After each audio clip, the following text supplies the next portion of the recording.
नमस्कार दोस्तों, स्वागत है आपका वनडे एग्जाम सेंटर में। दोस्तों, आज के वीडियो में हम लोग बीए फर्स्ट सेमेस्टर हिंदी के 30 महत्वपूर्ण बहुविकल्पीय प्रश्नों के दूसरे प्रैक्टिस सेट का अध्ययन करेंगे। आपका यह प्रैक्टिस सेट भक्ति काल के उद्भव, भक्ति काल के कवि एवं आपके सिलेबस में भक्ति काल की जो काव्य रचनाएं लगी हुई हैं उन रचनाओं पर आधारित है। चलिए बिना देर किए प्रश्नों की प्रैक्टिस शुरू करते हैं। आपका पहला प्रश्न है, किसने भक्ति काल को स्वर्ण युग कहा है? इसके द्वारा भक्ति काल को स्वर्ण युग कहा गया है। ए है रामचंद्र शुक्ल के द्वारा, बी है जॉर्ज ग्रियर्सन के द्वारा, सी है राम कुमार वर्मा के द्वारा और डी है मिश्र बंधु के द्वारा। यहाँ आपका सही उत्तर हो जाएगा ऑप्शन बी यानी जॉर्ज ग्रियर्सन के द्वारा। जॉर्ज ग्रियर्सन ने भक्ति काल को स्वर्ण युग कहा है। इनके द्वारा दोस्तों एक इतिहास ग्रंथ की रचना की गई थी जिसका नाम था the modern vernacular literature of northern Hindustan, और इसी इतिहास ग्रंथ में इन्होंने भक्ति काल को हिंदी साहित्य का स्वर्ण युग कहा था। दूसरा प्रश्न है, रामचंद्र शुक्ल के अनुसार भक्ति काल की समय सीमा है, यानी रामचंद्र शुक्ल के अनुसार भक्ति काल की समय सीमा क्या है?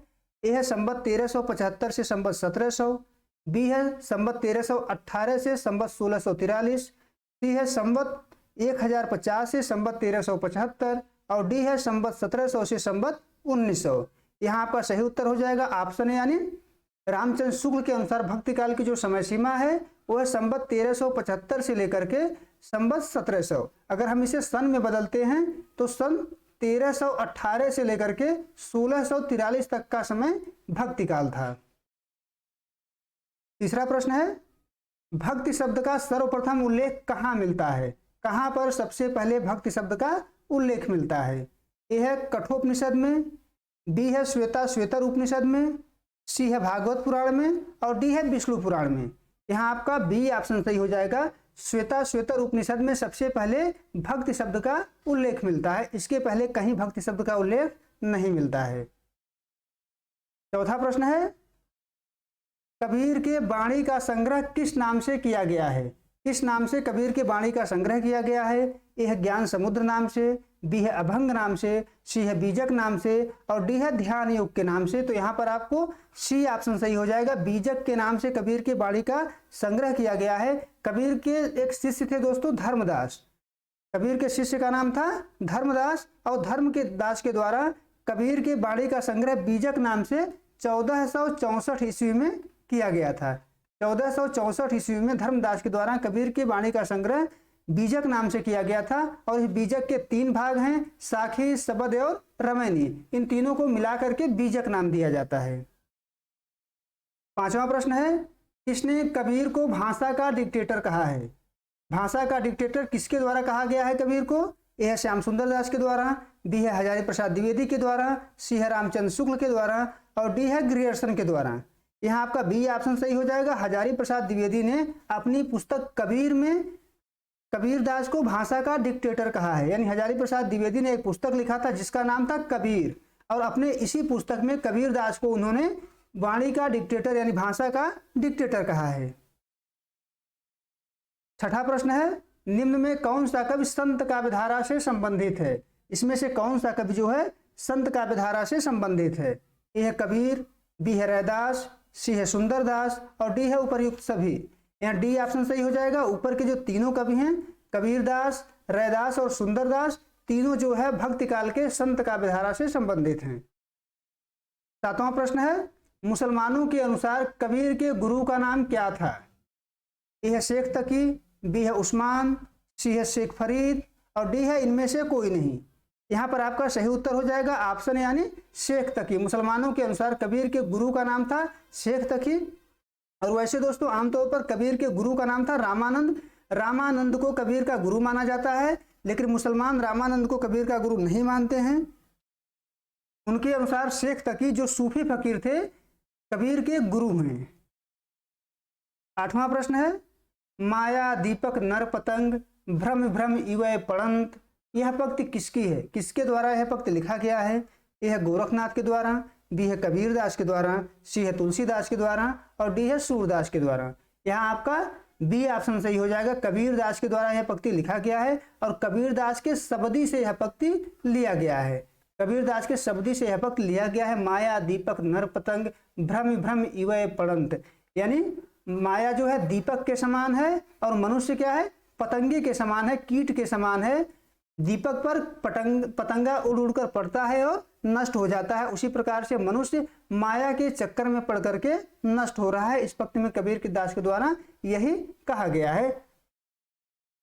9वां प्रश्न है, निम्न में से कौन सी रचना मलिक मोहम्मद जायसी की है? इसमें से किस रचना को मलिक मोहम्मद जायसी ने किया था, आपको बताना है। ए है पद्मावत, बी है अखरावट, सी है आखिरी कलाम, डी है उपर्युक्त सभी।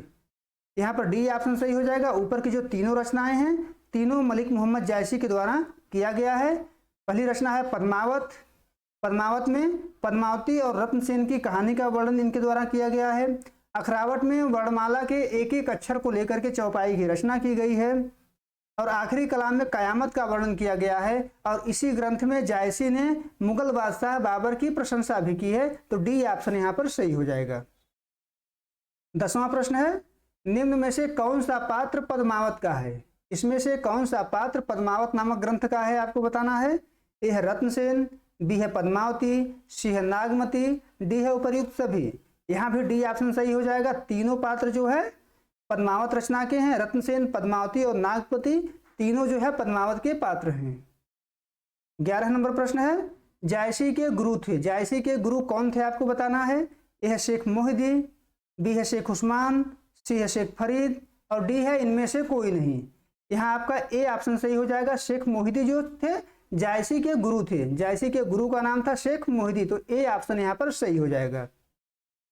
12 नंबर प्रश्न है, निम्न में से कौन सूफी काव्यधारा का कवि है?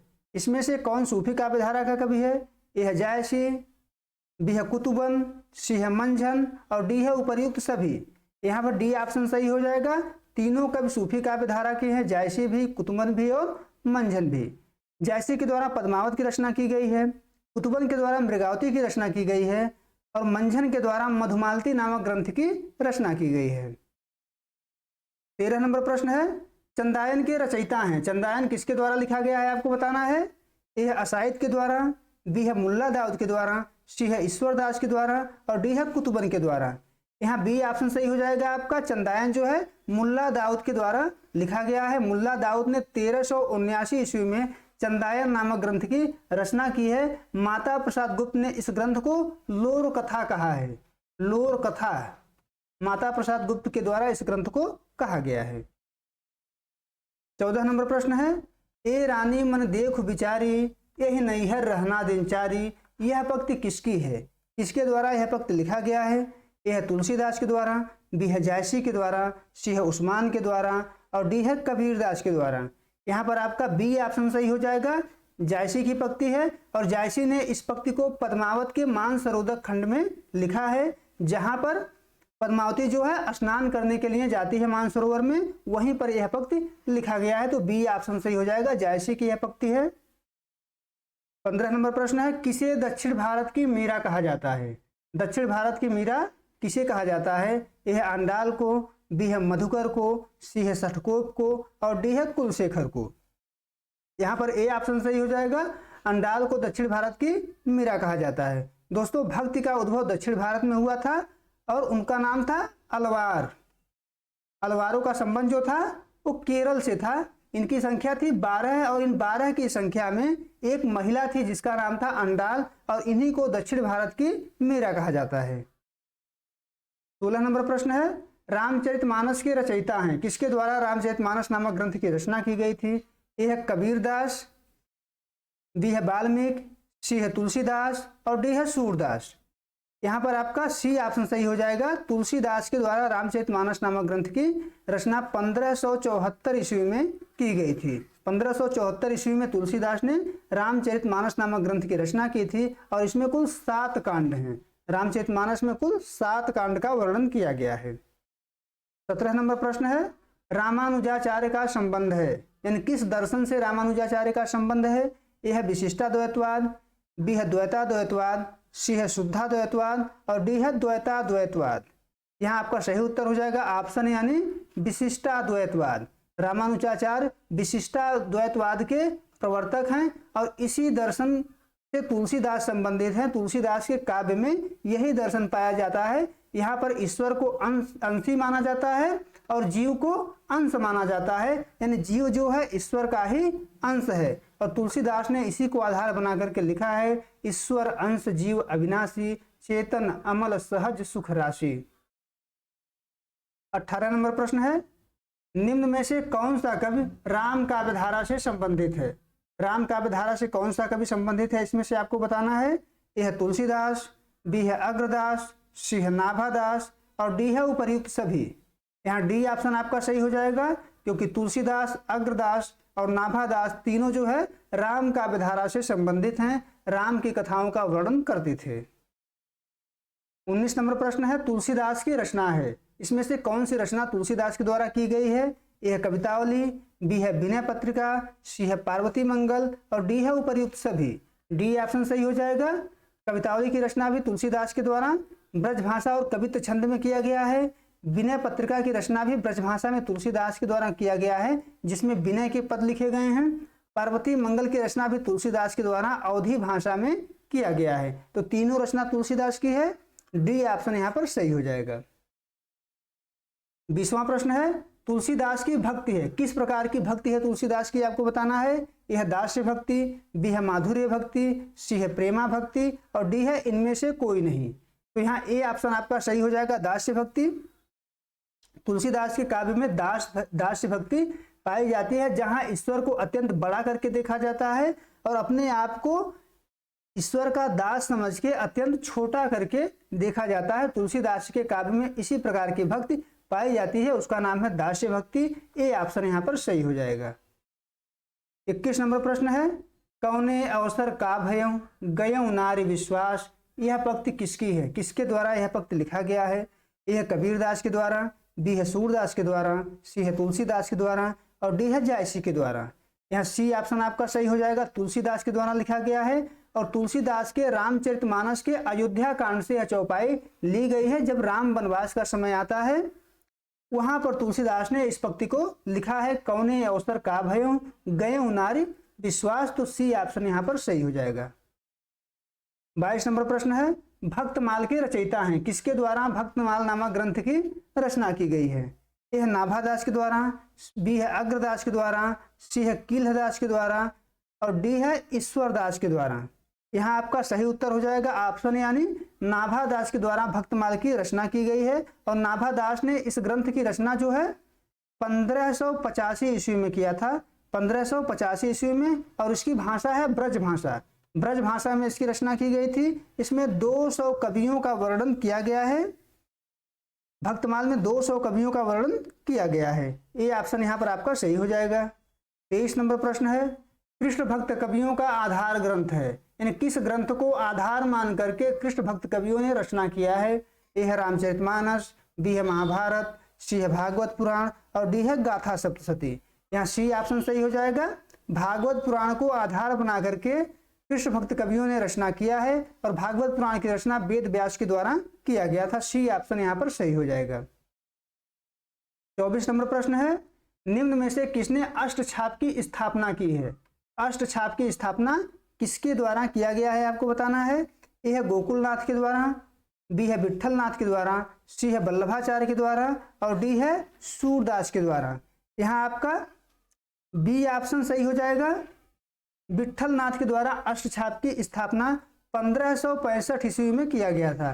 1565 ईस्वी में विट्ठलनाथ ने वल्लभाचार्य के 4 शिष्यों को लिया और अपने 4 शिष्यों को लिया। इन 8 शिष्यों को मिलाकर के इन्होंने अष्टछाप की स्थापना कर दी। तो अष्टछाप के संस्थापक हैं विट्ठलनाथ। 1565 में इसकी स्थापना किए थे और इसके सदस्यों की संख्या कितनी है? 8 है। 25 नंबर प्रश्न है, निम्न में से कौन सा कवि कृष्ण भक्ति काव्यधारा का है? कृष्ण भक्ति काव्यधारा का कौन सा कवि है?